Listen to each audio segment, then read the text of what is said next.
¿Qué tal? Bienvenidos. Esto es Alas de Papel. Los dejo con Jesús Yáñez Orozco. Adelante, Jesús. Gracias, Juan Manuel. Este es el primer programa de este 2024 y pues arrancamos con la propuesta informativa de este domingo 14 de enero. Empezamos con el pecado de apellidarse Chávez. Ana Guevara, hermana de la Caridad, la superpoderosa mafia FIFA. Hay una suerte, por cierto, de FIFA Gate una suerte de FIFA Gate mexicano. Fallecen dos glorias mundiales que dieron lustre al fútbol. Vetan el estadio de Lazio por cánticos racistas. Insólito, América es una suerte de chivamigo. Ese es en cuanto al tema deportivo, nada más en un tema ajeno a lo que tiene que ver con la información, en la información deportiva, que tiene que ver con un servicio a la comunidad. Para que la gente tome las previsiones correspondientes. Por COVID-19 comienzan a saturarse hospitales del sector salud, esto según el periódico El Financiero, y pues hay que seguir manteniendo las medidas. Obviamente no estamos en la etapa terrible que sufrimos durante casi 3 años, pero sí hay que tomar las previsiones, cada quien ojalá abreve de la información correspondiente para que tomen las medidas adecuadas. Y bueno, eso, insisto, como servicio a la comunidad. Y hoy nos acompaña, además de, como siempre, en la dupla, en la conducción con Juan Manuel Damián. Hoy nos acompaña Geoffrey Recoder. En un rato se estará sumando Artemio Cano, colega con más de 50 años, casi 60, haciendo periodismo deportivo. Irma Cuevas, también colega del Instituto Mexicano de la Radio, ya tiene más de 3 décadas también haciendo este apasionado oficio. Y bueno, pues en un rato estarán sumándose ellos dos. Y como dice el clásico, esta es la tercera llamada. Comenzamos. Y bueno, Damián tiene un poquito de problemas de salud. Él estará participando en algunos momentos de esta emisión. En este momento, en buena medida, quienes llevamos la voz cantante somos Geoffrey Recoder y Jesús Yáñez, quien les habla, y les deseo obviamente un buen año, que ojalá, ojalá todos podamos tener un año halagüeño en muchos sentidos. Bienvenido, Geoffrey, abrazo igualmente, Juan Manuel, abrazote para ti. Muchas gracias, mi estimado Jesús. Muchas gracias, Juan Manuel, por permitirme nuevamente estar con ustedes en Alas de Papel ya en este 2024, prácticamente un año importante deportivamente hablando, año olímpico y año paralímpico. Y que bueno, sucedieron varias cosas interesantes, digamos que terminando el 2023 y que ya pues tenemos inclusive hasta varios escándalos iniciando en el 2024 vinculados con los temas de deporte. Seguramente nos deparará un interesante enero y durante todo el 2024 lleno de aspectos vinculados con el deporte. En verdad es un placer. Y bueno, ¿qué les puedo decir? Un gran abrazo a todas y todos en este excelente inicio del 2024. Gracias, Geoffrey. Si quieres hacer una breve participación, Damián, o ya le entramos al tema. Adelante, Creo Jesús. que Comience, por ya. favor. Ok, sí, qué bueno que lo señala Geoffrey Recoder. Creo que es importantísimo. Estamos en este ciclo olímpico y paralímpico que es siempre eventos que paralizan en buena parte el mundo. Obviamente lo que tiene que ver con el deporte olímpico y bueno, el deporte paralímpico cada vez tiene más auge, cada vez es tomado más en cuenta. Sobre todo no hay que dejar de mencionar que México es una de las potencias en este rubro del deporte. Son unos superatletas. Y en el caso de los deportes convencionales que tienen que ver con los Juegos Olímpicos, pues México sigue, los atletas mexicanos en buena medida siguen rascándose con sus propias uñas. Por ahí Ana Guevara, aprovechando el viaje para seguir con esta temática, me parece que hizo una declaración muy, muy entre polémica y yo diría quizá desafortunada, y tiene que ver con en el marco de un billete de la lotería alusivo a la Comisión Nacional de Cultura Física y Deporte. eh, ella hizo una declaración ahí que pues casi, pues arranca la lágrima. Ella pareciera hermana de la caridad, diciendo que pues ella no es la villana de la película, y que pues ella quisiera seguir apoyando a los atletas, y bueno, pues es parte de la, yo diría, de la impostura del actual gobierno. Ella dijo que le duele en el corazón el hecho de que los deportes acuáticos seguirán sin becas, pese a que ya un juez ha determinado que las becas correspondientes tienen que entregárseles a estos atletas. Eh, yo diría, odio jarocho que hay entre la señora Guevara y los deportes acuáticos es uno de los tantos insentidos de la señora Guevara en el actual gobierno. Pero bueno, Joffrey, que conoce mucho del tema, ¿qué te parece esta historia de la señora Guevara, Joffrey? Ese es un tema que seguirá siendo polémico y que desafortunadamente, más que ayudar en aclarar los aspectos complicados que se están viniendo dando en nuestro sistema del deporte mexicano, pues parece que le pone un poquito más de, digamos, de circunstancias que enturbian el área, ¿no? Creo que de alguna manera este 2024 debería estar más vinculado con un trabajo en equipo sistemático con todos los integrantes, en este caso, del Sistema Nacional de Cultura Física y Deporte.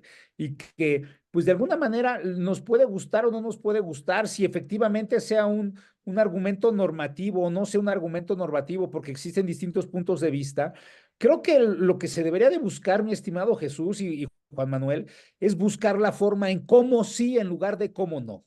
Insisto, lo que nosotros no debemos de hacer en México es ir en contra de la ley. Eso es algo muy importante, ¿ok? Eso no podemos nosotros, digamos que ponerlo a un lado.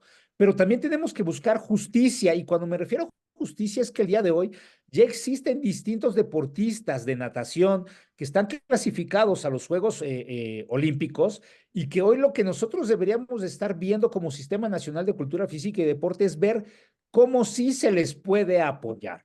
Inclusive distintos especialistas han realizado propuestas de cómo posiblemente ese recurso que debería de ser asignado de manera directa a estos deportistas vinculados con la natación, pues tal vez se les podría apoyar sin que se les asigne de manera directa, ¿no? En este caso, pues una vía podría ser a través del Instituto del Deporte que representen, me refiero a la entidad, si están, digamos, representando a la Ciudad de México, si están representando a Nuevo León, si están representando a Baja California, pues los recursos podrían ser asignados a estos institutos o inclusive al mismo Comité Olímpico Mexicano. Pero bueno, son estrategias que inclusive la norma permite para que se puedan trasladar recursos públicos.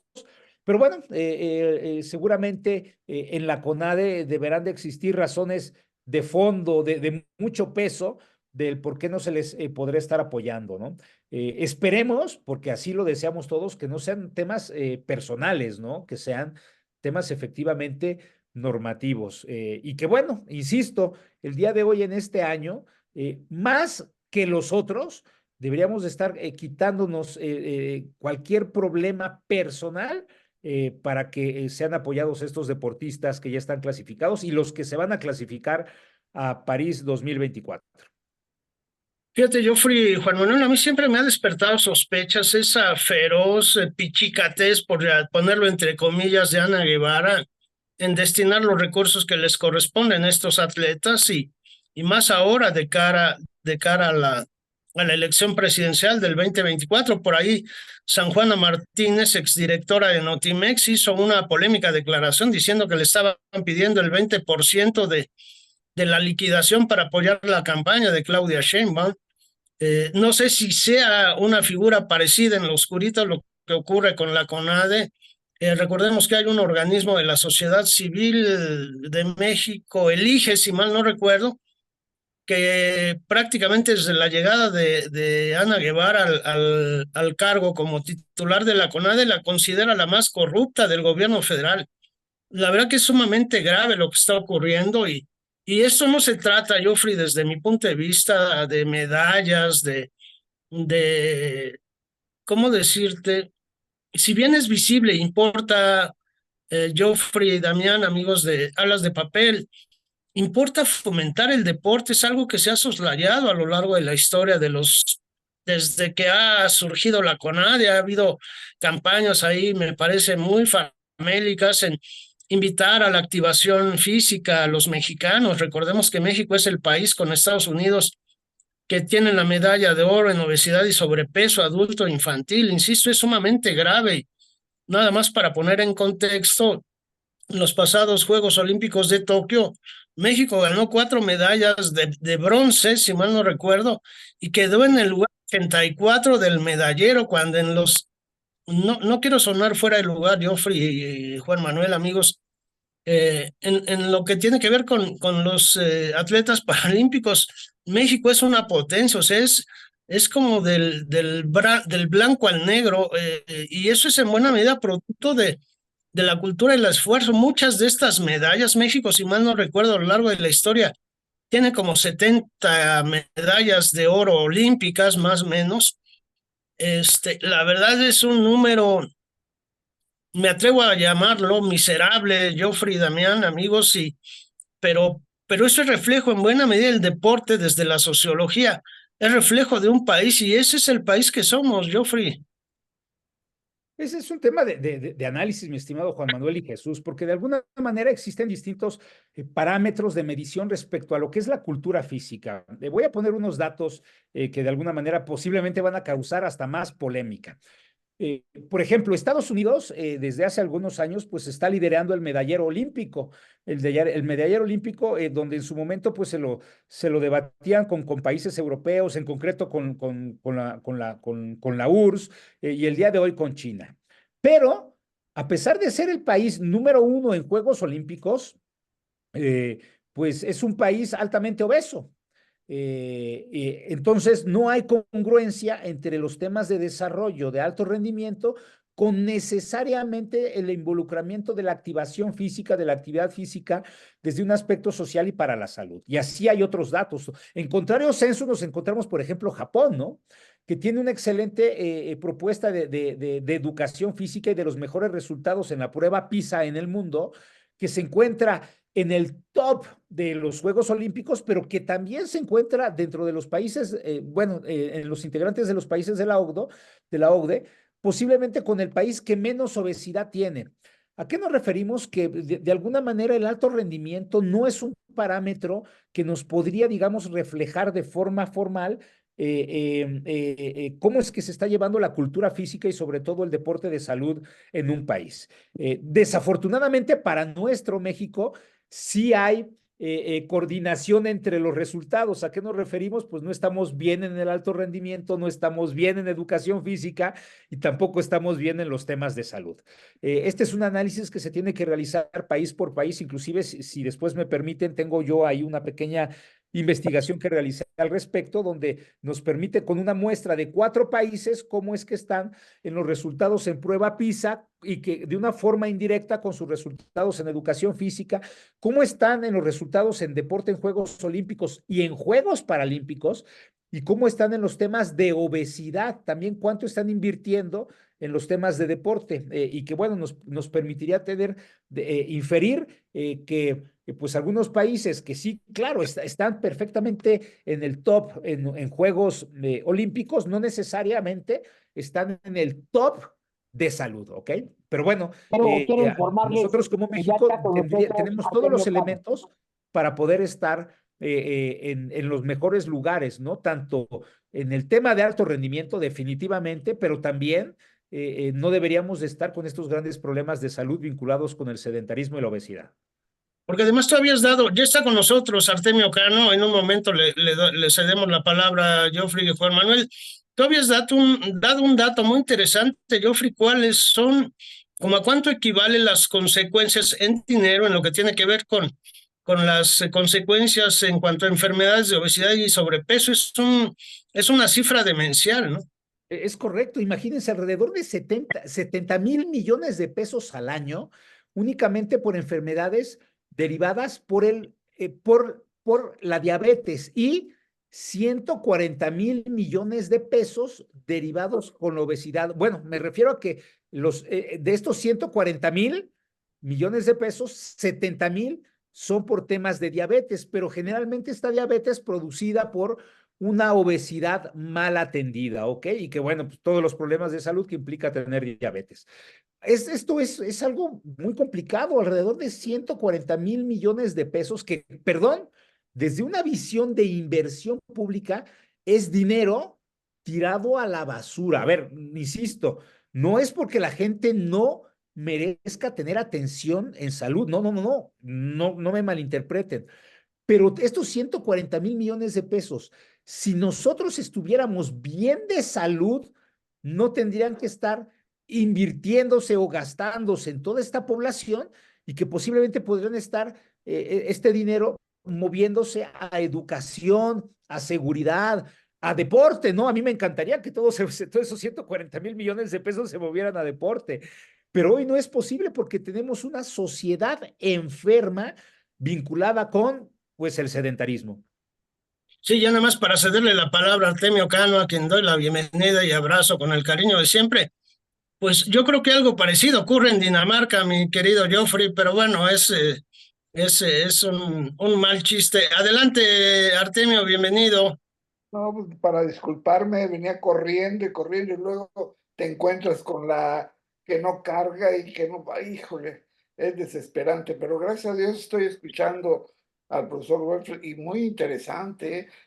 Ya hemos hablado del problema del país de obesidad y de que las autoridades no hacen nada por resolverlo, al contrario, creo que lo están agudizando al cerrar pues muchos caminos donde los jóvenes, los niños pueden superar ese problema de la, pues, del sobrepeso sobre todo, ¿no? Y uno de ellos, pues, es el deporte. Ya escuché 140,000 millones de pesos anuales. Es una barbaridad. Y con la mitad yo creo que se pueden hacer programas de trabajo deportivo tranquilamente, pero no hay gente pensante, no hay gente realmente que esté abocada al servicio de la comunidad, del país. Entonces, pues sí, es muy triste y lamentable. Quien que el profesor tiene todos los datos, ya mencionó, hizo una investigación, un estudio, y realmente me deja a mí, pues, pasmado, ¿no? Del problema que tenemos. Ya habíamos hablado de hace mucho, inclusive era una de las inquietudes del profesor Sandalio Sáenz de la Maza, la obesidad de los niños y jóvenes. Pero bueno, desafortunadamente él no tuvo oportunidad de seguir trabajando sobre ese tema porque era una de sus banderas en su candidatura para la alcaldía de Tlalpan. Realmente le ganó el COVID y que en paz descanse, mi estimado profesor Sandalio. Gracias, Artemio. Sí, nada más un comentario final sobre esta historia para darle la bienvenida a Irma Cuevas, colega del Instituto Mexicano de la Radio. Decía al principio del programa que México tiene 70 o 71 medallas olímpicas a lo largo de su historia. Cuba, siendo Cuba el país que es un país hecho una piltrafa humana, valga la expresión, tiene 135 medallas a lo largo de su historia. Y digo una piltrafa por el régimen socialista que aqueja ese país desde 1979. Entonces, sí es contrastante y sí es de llamar la atención el hecho de que México solo tenga 70 medallas a lo largo de su historia, cuando México está entre los 15, 16 países con con las principales economías en el mundo. La verdad que es un sinsentido, pero es en buena medida, insisto, reflejo qué país somos y este país que somos es muy complejo. Lo que tiene que ver con la obesidad y el sobrepeso es multifactorial y nadie hace nada por atemperar este flagelo que nos atenaza como mexicanos. Ya doy la bienvenida a Irma Cuevas. Bienvenida, Irma, un buen año, un abrazote. ¿Cómo están? Qué gusto saludarlos. Perdón que llegue un poco tarde, pero dicen que más vale tarde que nunca. Fuerte abrazo para todos. Feliz año. Que sea un 2024 con mucha salud, con mucho trabajo y sobre todo con mucha, mucha noticia deportiva, que eso creo que es lo que a todos nos encanta, ¿no? Estar hablando del tema de los deportes y de todo lo que se viene este año, porque yo lo comentaba ayer, ¿no? Ya iniciamos ayer con la Fórmula Eléctrica aquí en la Ciudad de México y todo lo que se nos viene, ¿no? Viene desde grandes ligas que van a estar en México, tenemos Juegos Olímpicos, obviamente, Fórmula 1 nuevamente en nuestro país. Vienen muchísimas cosas que tenemos todo un año para platicarlos. Gracias, Irma. Pues si quieren una última consideración, Artemio, si no ya nos vamos con el tema de Julio César Chávez y su hijo, el Junior, que es muy lastimoso, la verdad, a mí me entristece profundamente, pero si quiere alguien cerrar con el tema de lo que tiene que ver con los Juegos Olímpicos, los Juegos Paralímpicos y obviamente Ana Guevara como una suerte de hermana de la caridad del deporte en México. Pues yo pienso que este tema lo debería de cerrar el profesor Godfrey, que ya tiene más información y nos ilustraría muchísimo, la verdad, para seguir el tema que para mí es muy importante y muy complicado para el país, porque seguimos, tú hablas de medallas de 130 unidades de Cuba y yo agregaría ahí 70 de México, compara las poblaciones, entonces digo, no hay parámetro para equilibrar para comparar a estos dos países. Eso nos dice con claridad que aquí en México no se trabaja, que aquí en México el deporte a las autoridades les vale un comino, que no hay programas, que no hay gente capaz que dirija los departamentos deportivos oficiales, en fin, de muchas carencias que tenemos en el deporte en nuestro país. Déjenme, les comparto, tuve la oportunidad de reunirme la semana pasada con un amigo especialista en gestión del deporte que es español, inclusive es altamente reconocido y que voy a ser prudente y no voy a mencionar su nombre, no lo vaya a meter yo en algún problema, pero en esta comida que tuve con él, me mencionó algo, dijo, Joffrey, ustedes tienen todo para estar en el top 10 en el mundo en Juegos Olímpicos, sin problema alguno. Como nosotros quisiéramos tener la cantidad de recursos públicos que ustedes tienen en el país, no únicamente en CONADE, sino con la unión del recurso que tiene la CONADE, que tienen los 32 institutos estatales del deporte y que tienen los más de 2.400 municipios. El gran problema que existe en México no es de recursos. Ese es un concepto equivocado que se tiene en México. Porque si ustedes unieran todo este recurso en comparación que tienen otros países, están muy por encima, inclusive por arriba de España, realizando la conversión en euros. El gran problema que tiene México es su organización deportiva. Tienen todo, pero está desorganizado. Y segundo, las personas que toman decisiones vinculadas con el deporte, desafortunadamente en un 80% están más vinculados con aspectos políticos que estrictamente deportivos. Y entonces eso no ayuda muchísimo para que México pueda tener otro desarrollo que el día de hoy ya merece, ¿no? Y bueno, ya entramos en un contexto de lo que sucedió en su momento previo a Barcelona 92 y cómo es que España dio ese gran salto a las grandes ligas en el deporte de alto rendimiento, pero comparto lo que menciona mi amigo, ¿no? Tiene toda la razón, con todo el recurso que nosotros tenemos entre la CONADE, los institutos estatales del deporte y los más de 2.400 municipios. Si se aplicaran en programas homogéneos, seguramente estaríamos hablando otro idioma. Y segundo, que los temas de decisiones políticas fueran disminuidos. No se pueden eliminar, ¿eh? Eso no sucede en el mundo. Siempre hay una vinculación política y deporte en el mundo, pero sí requerimos el día de hoy ver más allá en los aspectos de desarrollo del deporte que en los aspectos de desarrollo político a través del deporte. Ahí quisiera concluir mi comentario.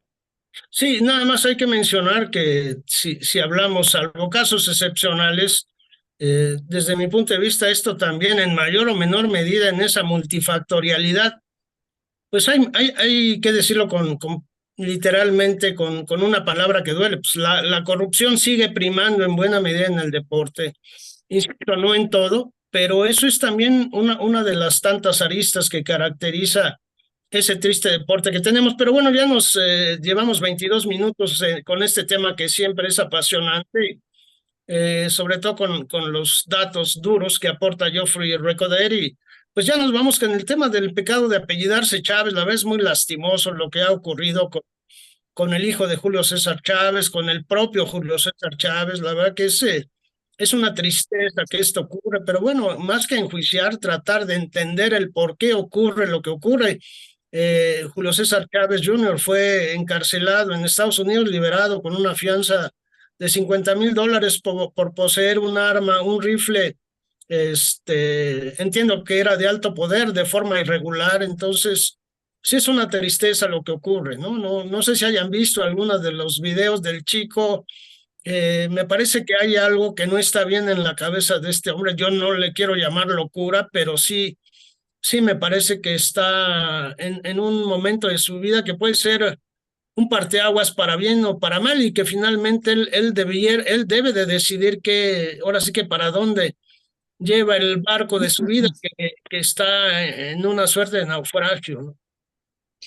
Bueno, hola de nuevo. Sí, ¿saben qué pasa? Que el caso de Julio César Jr. lamentablemente es el tema de las adicciones. O sea, ya en algún momento él estuvo recluido, estuvo internado para tratar el tema de las adicciones, y antes de este hecho de que lo encontraron con esta arma fantasma, este rifle fantasma, porque no tiene registro, no tiene nada, para que realmente sea un arma legal en los Estados Unidos, él ya había hecho unas declaraciones en contra de Julio Papá, donde además hasta le había puesto una orden de restricción a Julio Papá para que no pudiera pues acercarse a él en los Estados Unidos, porque ya Julio César Papá en muchas ocasiones trató de llevarlo nuevamente a una clínica, de apoyarlo en este sentido, y pues con todo lo que se generó esta semana, está hablando Julio Jr. de que él quiere tratarse solo, él quiere estar solo, y ya le costó hasta el divorcio, ¿no? Porque su esposa fue y le presentó demanda de divorcio mientras él estaba en la cárcel. Sí lo van a dejar salir, ya salió, ya pagó sus $50,000, tiene que ir a un centro de rehabilitación, y mañana lunes 15 va a tener una nueva audiencia, porque no le quitaron los cargos. O sea, esto todavía sigue, pagó la fianza, salió libre, va a rehabilitación, pero todavía falta mucho para determinar la situación jurídica de Julito, ¿no?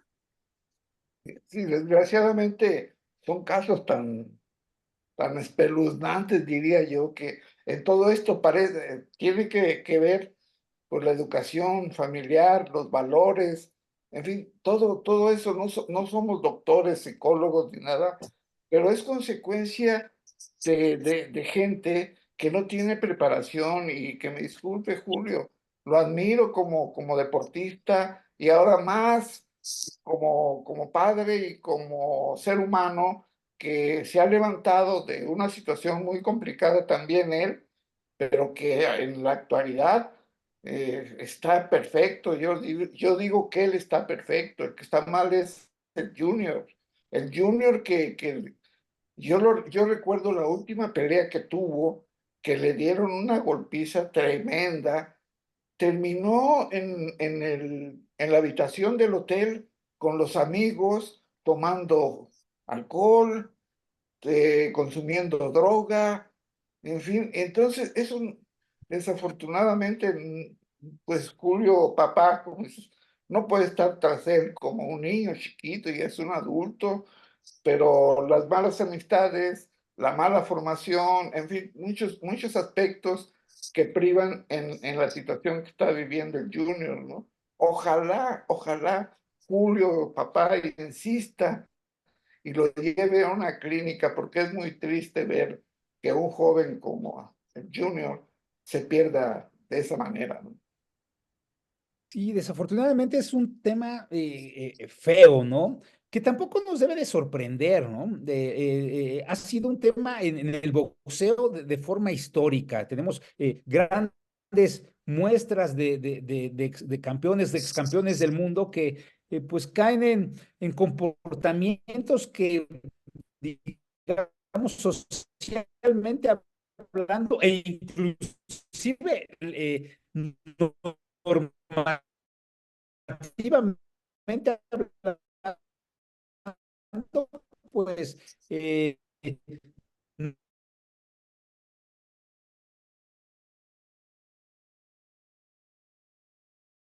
ya de ser intachable, ¿no? Afortunadamente, pues tenemos muestras que no es así. Pero sobre todo también llega a doler un poco más porque es el apellido, precisamente, ¿no? El apellido Chávez, un apellido que pesa dentro del medio del box, no únicamente en México, en el mundo. Y que el día de hoy este tema es nota, perdón que lo diga y lo voy a decir con mucho respeto, no por el boxeador, sino porque es hijo del ex campeón mundial. Y que bueno, pues otra desafortunada raya al tigre. Corrijo, profesor. Todavía campeón del mundo porque se retiró invicto. Digo, se retiró con el título. Bueno, Pero lo que usted muchas decía, gracias. mucha razón en cuanto al tema de drogas y perdición. Yo lo voy a llamar perdición en el boxeo, porque si hacemos una lista, pues tenemos que empezar con la gente de el Toluco López, el Pajarito Moreno, que amasaron grandes fortunas y las tiraron de la noche a la mañana. Y el propio Ángel Mantequilla Nápoles, Ultiminio Ramos, entonces tantos boxeadores, y el mismo Púas Olivares, que tuvo todo para, pues digo, para hacerse una vida más digna, pues no, finalmente terminaron en situaciones muy lamentables, ¿no? Y como dice el profesor, pues este es un tema muy normal, entre comillas, en el boxeo. Bueno, Sí. no hay que irnos tan lejos, ¿no? O sea, recuerdan el caso de Miguel Ángel González, o sea, el año pasado lo fueron siguiendo, se hizo un operativo para sacarlo de las calles, porque el boxeador ya tenía un grave problema de alcoholismo, de drogadicción, no quería ir a un centro, y montaron un operativo entre el CMB y un centro de rehabilitación para subirlo a una camioneta y recluirlo. Y se tardó algunos meses para que pudiera salir, ¿no? La cosa es que no pueden hacer esto con Julio Junior allá en Estados Unidos porque, según entiendo, las reglas son diferentes, las leyes son diferentes en Estados Unidos, y si Julio Papá o cualquier otra persona lleva a la fuerza a Julio César Junior a algún centro de rehabilitación, caería en un secuestro. Entonces, tiene que ir por propia voluntad o ahora que lo mandó un juez a tomar esa rehabilitación, ¿no? Pero sí, la historia de los boxeadores ya están muy ligados, ¿no? Con tema de adicciones. Sí, el caso de Julio César Chávez Jr., sí es, insisto, tratando de entender el porqué más que juzgar. Recordemos que el abuelo de Julio Jr. fue alcohólico. El padre, Julio César Chávez, tuvo problemas de alcohol y adicción. Luego entonces es normal, entre comillas, que el hijo esté en este escenario. También Omar por ahí tiene alguna cuestión de adicción a ciertas sustancias para bajar de peso o algo así, digo, pero no sé, no ha habido mucha información en ese sentido, pero lo que ha decantado, lo que ha hecho mayúsculo el drama, pues son las redes sociales. Qué triste que toda la gente se exhibe en las redes sociales. Bueno, en el caso de Julio César Chávez Jr., el caso del papá, pues eso se ventila de manera privada. A mí me entristece profundamente que haya estos escenarios. Yo por eso le llamo a esta parafernalia la ciberdictadura perfecta de la sinrazón, porque es una basura, de verdad que es una basura en la que estamos inmersos.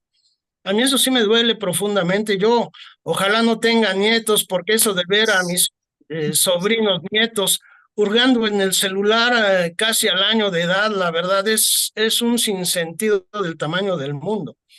Pero bueno, insisto, sí es muy preocupante lo que ocurre y lo hablaba en algún momento con Juan Manuel Damián, esa obsesión de Julio César padre de hacer a los hijos boxeadores, pues estas son las consecuencias. Fue deseo del padre que los chicos fueran boxeadores, no fue deseo de ellos, desde mi punto de vista, por lo que he visto y lo que he hurgado en la vida de Julio César Chávez. Entonces, sí, insisto, sí es muy delicado, es muy lastimoso. Y este es un ejemplo de una familia terriblemente disfuncional, ¿no?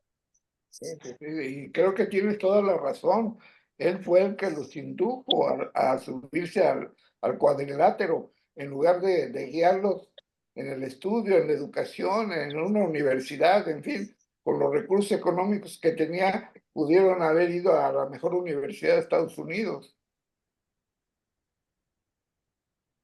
Si quieren ya una consideración última, Irma, Joffrey, ya para cerrar este tema, porque ya nos pisa los talones del tiempo. Pues solamente estar atentos, ¿no? A ver mañana en la audiencia qué más sale, ¿no? Tendrá que explicar en algún momento cómo llegó ese rifle a las manos de Julio César, por qué lo tenía, para qué lo tenía, qué estaba pensando, y pues estar muy atentos, porque el caso no se va a detener. Entonces, saber que para qué viene ahora qué seguirá para Julio Junior, ¿no? Sí, gracias. Bueno, ya nos vamos con el otro tema que a mí siempre me ha llamado poderosísimamente la atención, cómo la mafia FIFA es una suerte de ente supranacional. Y por ahí me llamó mucho la atención el tema de fin de año donde, si mal no recuerdo, la Confederación Brasileña de Fútbol iba a cambiar al directivo y entra FIFA y dice que, mete la mano ahí el gobierno de Lula y amenazó con sancionar a Brasil, que recordemos es el pentacampeón del mundo. Después Javier Milei anunció que los equipos argentinos iban a dejar de ser asociación civil para convertirse en una suerte de organizaciones de organizaciones privadas, de empresas privadas. Y es muy interesante lo que ocurre. Serían clubes deportivos en Argentina. Sí, Clubes pero deportivos. en sentido estricto son empresas privadas, o sea, pasan de asociaciones civiles a empresas privadas. Digo, en términos llanos, eso es lo que entiendo que va encaminado lo que quiere hacer Milei. Y recordemos que él hizo 300 reformas a la Constitución y la gran mayoría fueron realizadas por dos regímenes militares y digo, me parece, o sea, pareciera de repente demencial lo que pretende hacer Javier Milei en Argentina, pero bueno, pues los argentinos le darán el beneficio de la duda o creerán lo que este hombre está planteando. La verdad es un país quebrantado, tiene una inflación marca chamuco, creo que de más de del 100% o del 80%, se me va el dato ahorita, pero es sumamente delicado lo que está haciendo, pero es sumamente interesante por otro lado lo que está haciendo en el deporte, porque si lo trasladamos al caso mexicano, la Federación Mexicana de Fútbol es asociación civil, se supone que es sin afán de lucro, pero cuánta lana no se juega ahí desde, pues qué será, desde 1943 cuando se profesionaliza el fútbol en México. Así es. Con la figura de asociaciones civiles hay cualquier cantidad de cosas que se pueden hacer. Bueno, ya permanentemente he estado metido en el narcotráfico en el fútbol mexicano. Hay como unos 15 casos de lo que yo le llamo el narcobalón en México. Entonces, sí insisto, es sumamente delicado lo que está ocurriendo, pero este suprapoder que tiene la FIFA es sumamente preocupante y sobre todo recordemos aquel 2015-14 cuando se detona el FIFA Gate, donde la FIFA estaba, pues era un mar de corrupción, ¿no? Sí, aquí en México ya se puede decir un poquito disfrazados, ya no son sociedad civil, son sociedades anónimas, porque todas están fuera del régimen oficial. La Federación Mexicana de Fútbol, desde que se desapareció el sector amateur, que era realmente la afiliación del fútbol hacia la organización oficial del gobierno, pues para mí desde hace muchos años el fútbol se maneja como sociedad anónima. Inclusive, sí, digo, inclusive pues, ¿qué programas tiene la Federación Mexicana de Fútbol para promover y mejorar el fútbol mexicano? Ninguna. Y este deporte, como decía el profesor Gottfried, es falta de organización, falta de gente capaz, porque ahí meten a las personas que cuidan el negocio.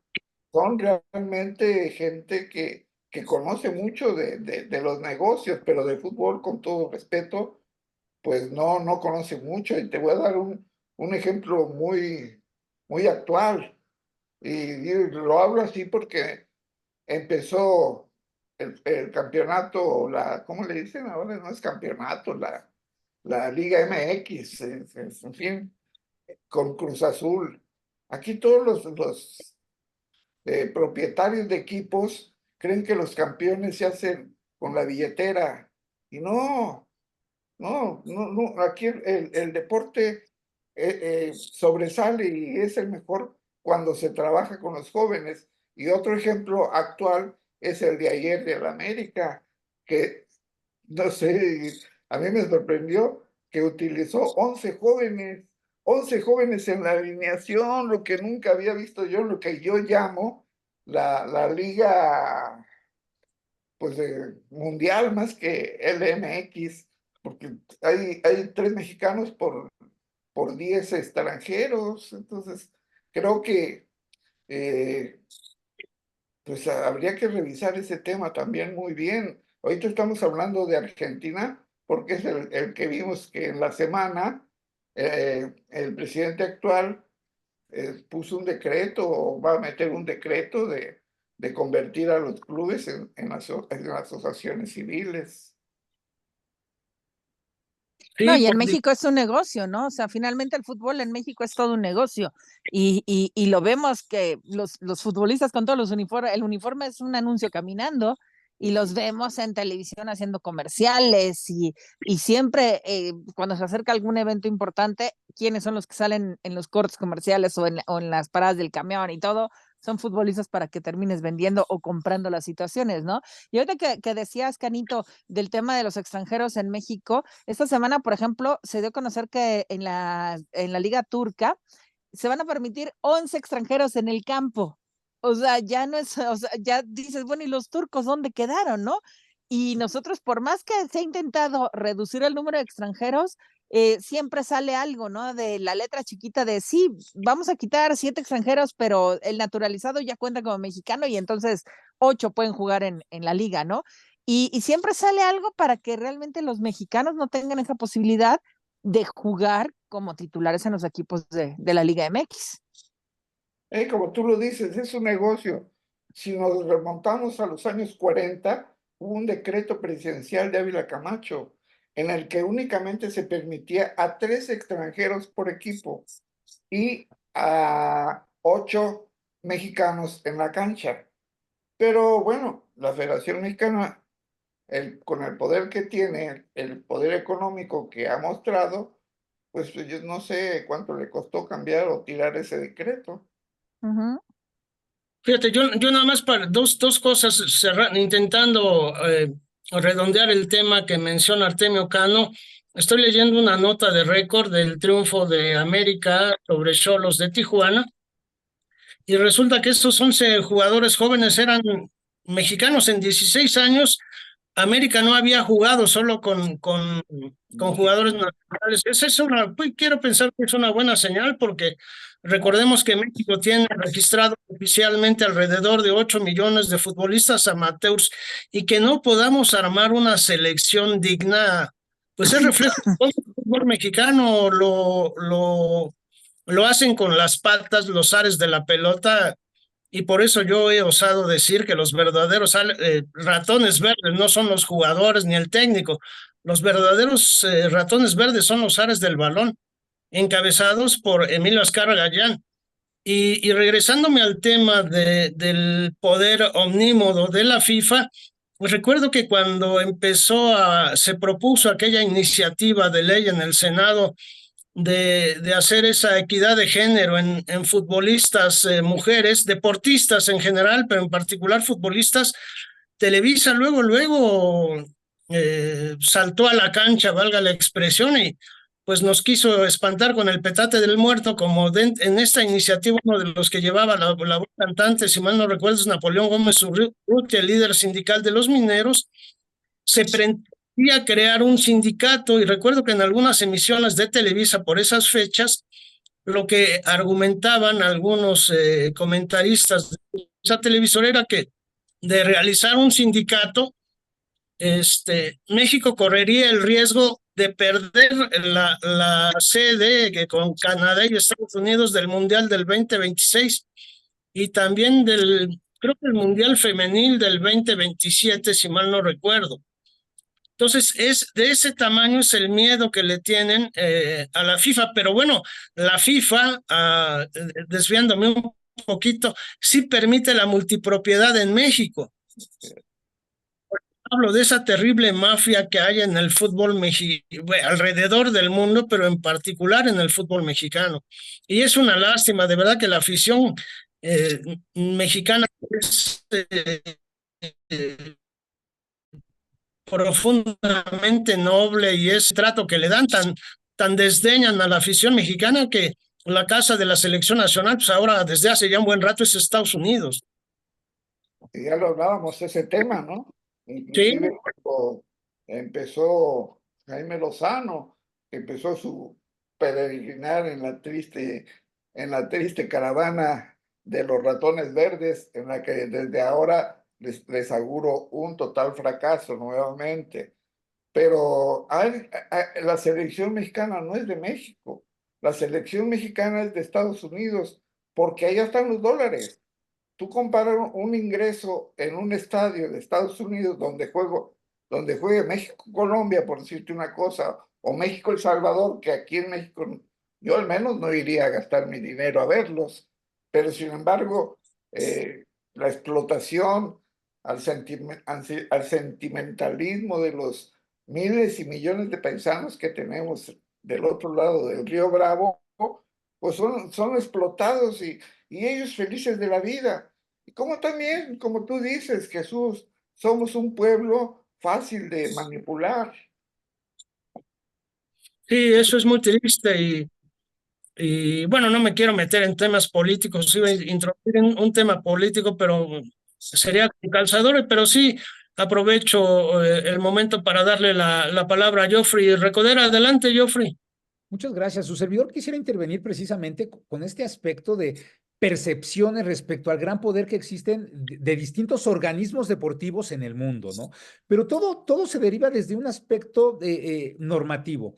El tema del deporte tiene sus consideraciones y tiene sus propios principios generales. En el tema del deporte existen 3 tipos de relaciones normativas. La primera, bueno, todas tienen el mismo nivel, pero me gusta ocupar este orden. La primera es donde la norma deportiva privada tiene supremacía sobre la norma deportiva del Estado o de los países. La segunda es al revés, donde la norma deportiva del Estado o de los países tiene supremacía sobre la norma deportiva privada. Y la tercera es la relación con acuerdo y del mismo nivel entre ambas normas. ¿Qué está sucediendo en este caso específico de Brasil y de Argentina? El tema es muy sencillo. Los distintos estatutos de los organismos privados, inclusive en Sport Accord y el mismo Comité Olímpico Internacional, e insisto, las federaciones deportivas, manifiestan de forma muy clara que no puede existir intervención en las decisiones de los estados en los asuntos internos de las distintas federaciones. ¿Y qué sucede en Brasil? Pues un juez, posiblemente partiendo del derecho positivo brasileño, toma la decisión en que el procedimiento que se llevó a cabo para la elección del presidente de una asociación civil brasileña no se llevó a cabo conforme a derecho. Eso no lo vamos a poner en duda, seguramente. Ellos son especialistas en su propio derecho, pero no tomaron en cuenta este aspecto de supremacía del derecho privado internacional deportivo y que con la mano en la cintura, pues la FIFA puede determinar, oye, desde nuestro análisis hay una intervención del Estado en los aspectos internos de una federación deportiva que está agremiada con nosotros, que es la de fútbol soccer, y que en ese sentido, pues podían tomar la decisión normativamente hablando y con todo el fundamento de desconocer al organismo que lidera el fútbol soccer brasileño. A ver, pues para los estados, claro que esto es complicado porque los pone en desventaja en muchas decisiones respecto a lo que es el deporte internacional. Pero debemos recordar que el deporte en su esencia y en su organización es privado, no está organizado por los países. Los países se integran para participar en el deporte, pero la organización formal es privada. Y es, perdón que lo diga tal vez en ese término muy coloquial, pero sí es un club de Toby, claro que sí. El deporte es un club de Toby. Y para tú poder pertenecer al club de Toby, pues tienes que cumplir con determinadas normas. No las cumplas, simplemente no puedes estar en el club de Toby. Y que el fútbol soccer tiene un poderío tan importante en el mundo y en Brasil, que el Estado no se podía dar el lujo de plantarse en una decisión interna, porque entonces ahí sí se genera un golpe de Estado, se genera un golpe de Estado porque la selección nacional de Brasil iba a ser sancionada para no poder participar en los distintos certámenes internacionales y posiblemente en el Mundial de Fútbol Soccer. ¿Y qué optó el gobierno brasileño? De manera interna, porque no fueron obligados, ellos deciden en mejor echar atrás esa decisión. ¿Por qué? Porque de alguna manera lo único que externó la FIFA fue, está bien, tú tienes tu derecho, ¿eh? O sea, Brasil, yo no te voy a obligar. Yo no puedo intervenir en las decisiones de tu país, de tu estado. ¿Pero qué crees? Yo sí puedo decidir en quién se integra y quién no se integra en mi club de Toby. Y lo mismo le sucedió a Argentina, también fue muy claro. Y que déjenme les comparto que desde una visión estrictamente de derecho positivo de cada uno de los países, las decisiones eran correctas, inclusive la propuesta de Milei a mí me parece correcta.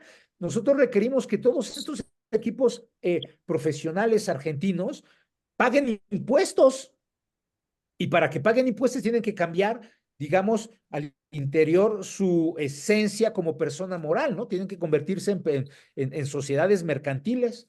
Pero bueno, pues de alguna manera, si Argentina desea tener una participación no únicamente al interior de sus equipos, sino también en el extranjero, pues tienen que alinearse a lo que el club de Toby manda.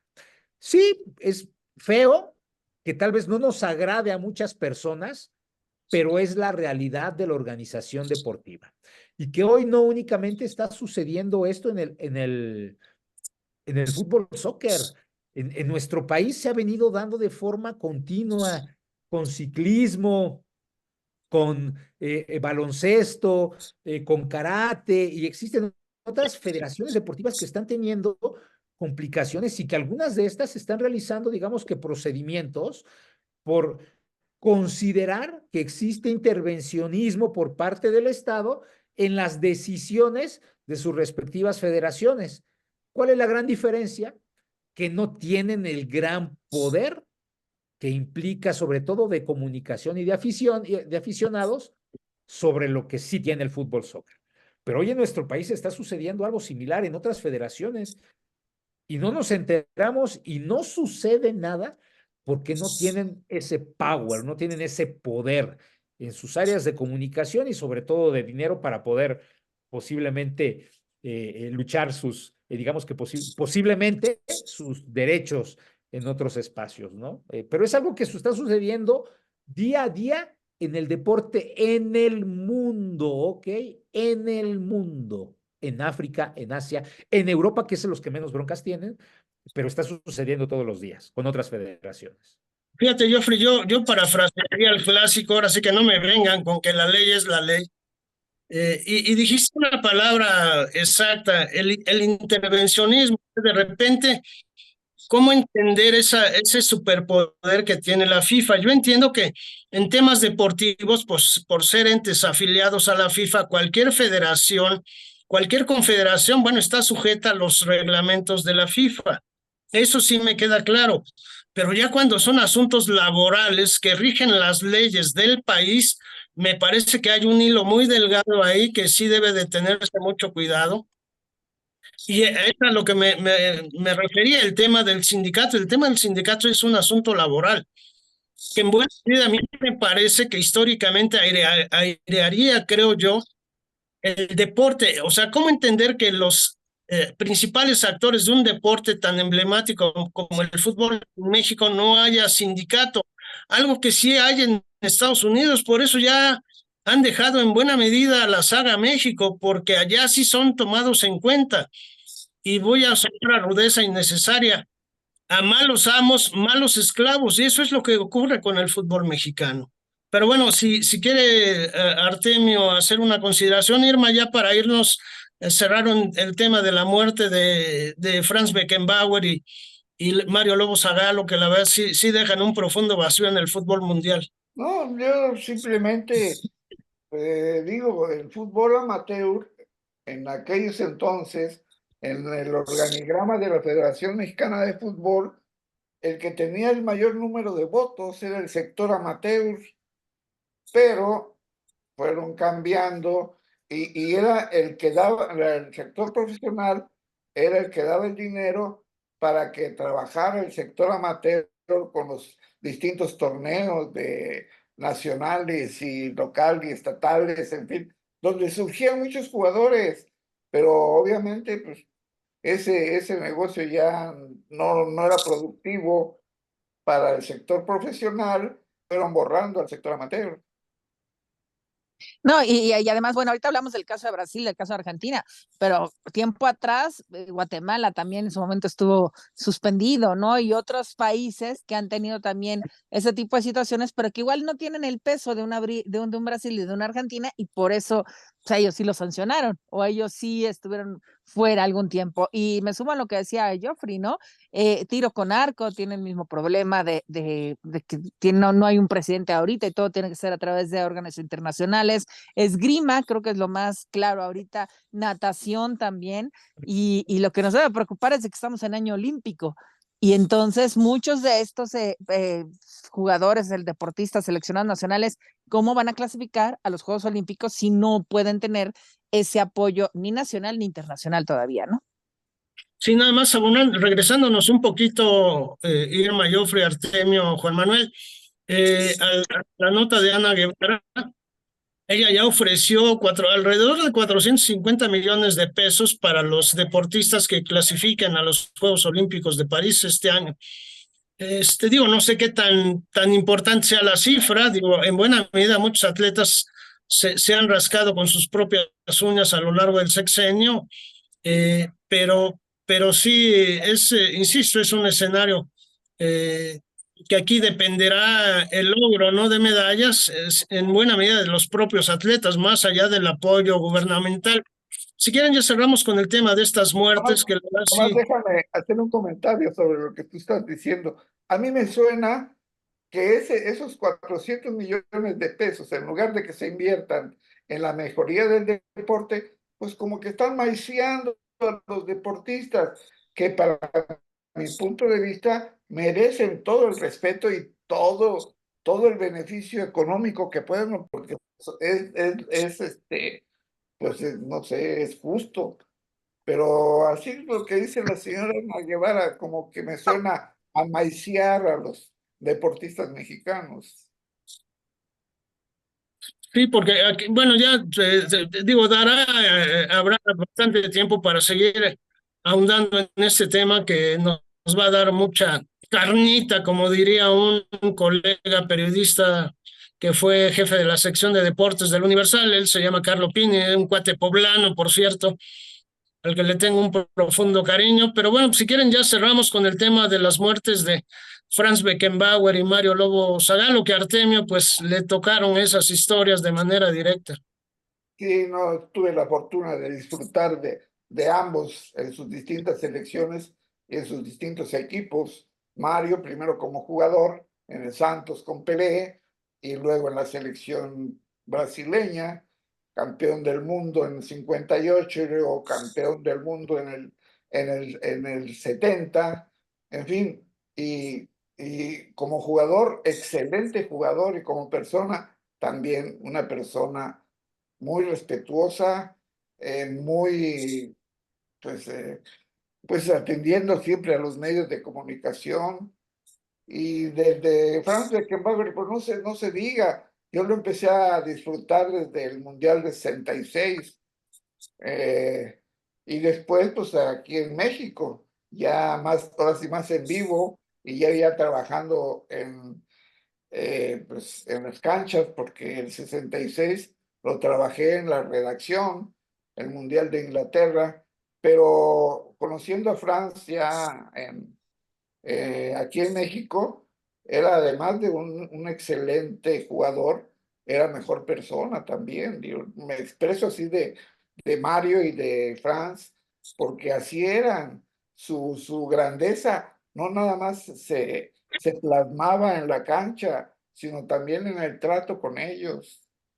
Por lo que ojalá y aprendieran muchos jugadores actuales que están, pues, muy ensoberbecidos. Entonces, para hablar con ellos hay que sacar cita y, bueno, no sé qué tantas cosas hay que hacer para los actuales compañeros que son los que lo sufren. Sí, dos pérdidas que pues sí simbraron, ¿no? En el fútbol internacional.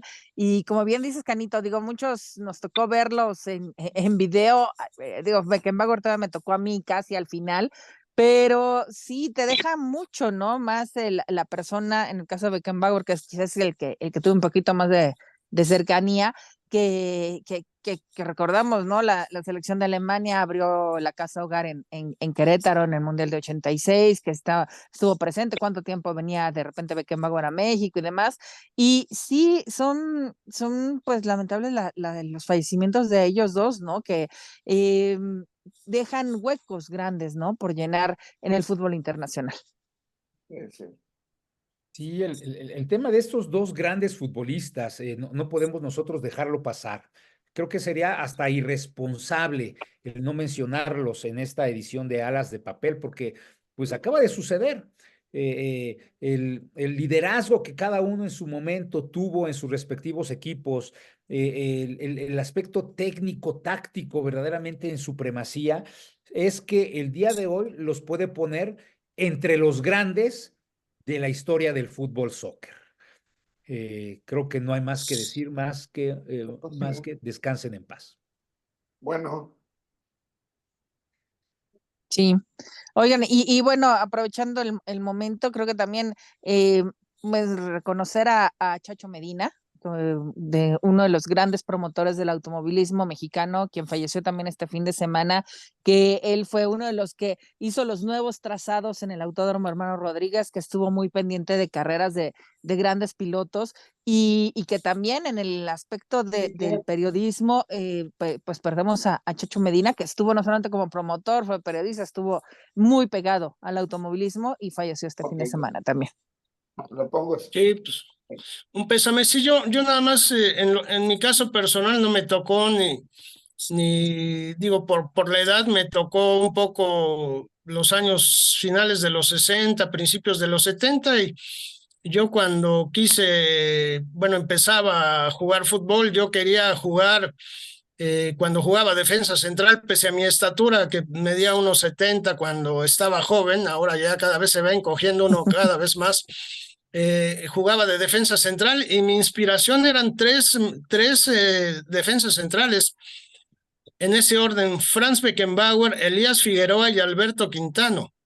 Ya después jugué de lateral y había dos jugadores que me encantaban, tanto Paul Breitner, que era de la selección alemana, como Tarantini, que era un lateral de la selección argentina. Esa forma de jugar me inspiraba, era una suerte de poético arte del balón, valga la figura metafórica, y la verdad que triste que ya no haya ese tipo de fútbol. Cada vez el fútbol fuerza, la velocidad han ido sepultando esa historia nostálgica que a mí creo que Artemio nos tocó vivir en las canchas en cierta medida, ¿no? Pero bueno, una lástima y pues hay que guardar el recuerdo de estos personajes. Obviamente también ya falleció Pelé, falleció Maradona, falleció Johan Cruyff. A mí en lo personal me parece que el jugador más completo de la historia es Johan Cruyff, pero bueno, es cuestión de gustos, es una opinión profundamente subjetiva, pero creo que Johan Cruyff sí hacía diferencia en buena medida, ¿no? Pero pues ya, si quieren cerramos con un último comentario. Creo que Joffrey por ahí anda todavía, sí. Sí, aquí andamos, aquí andamos. Bueno, pues insisto, como lo transmití hace unos minutos, históricos, ambos jugadores, y que ojalá, ¿saben? Tengo que manifestarlo.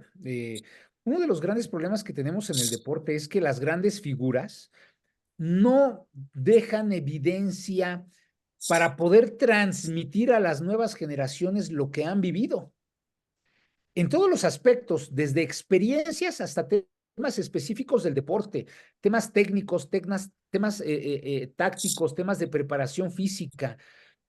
Y a mí me hubiera encantado tener más documentos que nos hubieran dejado para la posteridad estas figuras, ¿no? Ambas figuras. Pero pues el deportista hoy todavía sigue estando sin el entrenamiento necesario para que cuando se retire pueda dejar no únicamente la historia que ya dejó en el deporte, sino que deje una historia escrita sobre lo que hizo y que hoy ya no habrá manera de cómo poder sacarles toda esa información. Sí, yo voy a abundar un poquito en este tema rápido.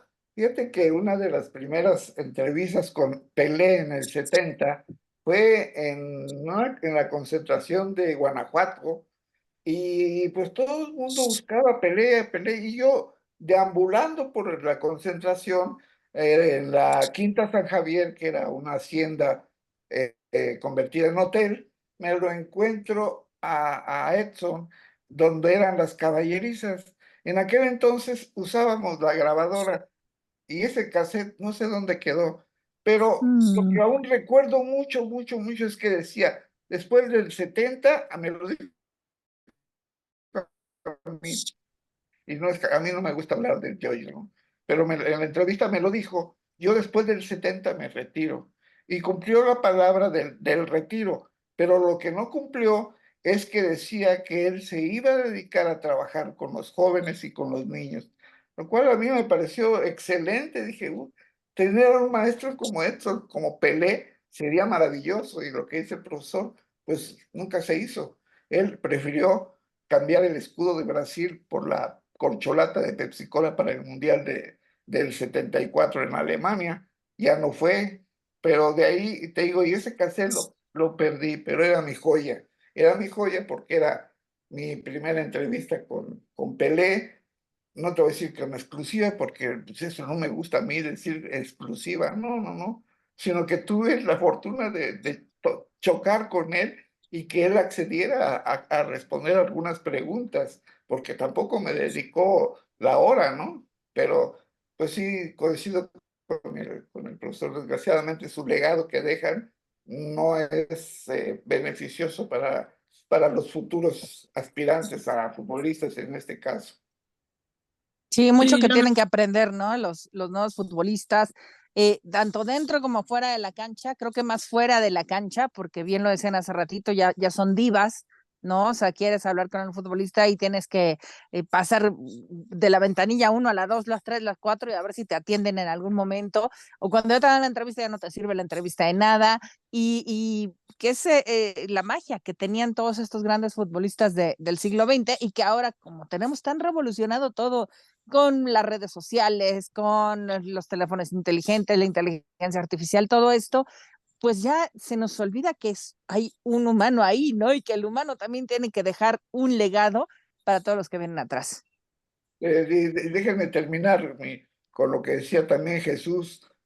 ¿A qué aspirante a jugador profesional, que también lo fui, y que si a él lo cortaron por 1,70, pues a mí me cortaron por 1,59 de estatura, pero bueno, pero yo hubiera querido que me dijera, mira, pégale al balón así para que agarre este efecto? Y me acuerdo mucho de Waldir Pereira, el gran Didi, que nadie lo menciona, y para mí ese jugador revolucionó el fútbol mundial por la forma en su famosa hoja seca, la hoja seca que le pegaba al balón y parecía que se iba a salir muy desviado del marco, y resulta que daba la vuelta y entraba a la portería.